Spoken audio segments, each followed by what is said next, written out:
আসসালামু আলাইকুম এভরিওয়ান, সবাই কেমন আছেন?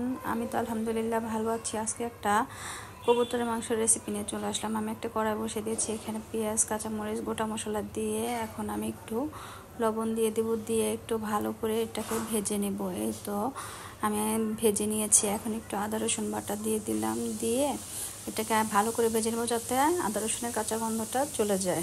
এখন দিয়ে দিচ্ছি গুঁড়া মশলা, ধনিয়ার গুঁড়া, হলুদের গুঁড়া, মরিচের গুঁড়া আর সামান্য একটু জিরার গুঁড়া দিয়ে একটু ভেজে নিলাম। এখন দিয়ে দিচ্ছি একটু পানি যাতে মশলাটাকে ভালো করে আমি কষিয়ে নিতে পারি। এই তো আমার কষানো হয়ে গেছে।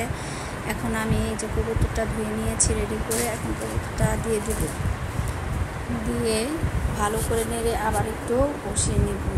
সবগুলো এক একে দিয়ে দিলাম, দিয়ে যে কষিয়ে নিচ্ছি, একটু কষিয়ে আবার একটু পানি দিয়ে ভালো করে কষিয়ে নিচ্ছি, নিয়ে ঢেকে দিলাম। দিয়ে যে কষানো শেষ, এখন আমি আবার পানি দিয়ে এই তো আমি আরেকটু ঢেকে দিচ্ছি। এখন আমি টমেটো দিয়ে আরেকটু নেড়ে চেড়ে দিব যাতে টমেটোটা গলে যায়। এই তো আমার টমেটো গলে গিয়েছে। এখন তরকারিতে দিয়ে দিচ্ছি ঝোল, দিয়ে ডেকে দিব। বেশ কিছুক্ষণ পর আমি আবার একটু খুলে দেখছি কেমন হয়েছে।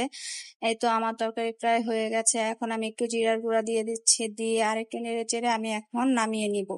এই তো দেখেন কত সুন্দর হয়েছে আমার ফাইনাল লুকটা। যদি আমার ভিডিওটা ভালো লাগে তাহলে পেজটা ফলো করে দিবেন আর লাইক কমেন্ট করে দিবেন। সবাই ভালো থাকবেন। Thank you.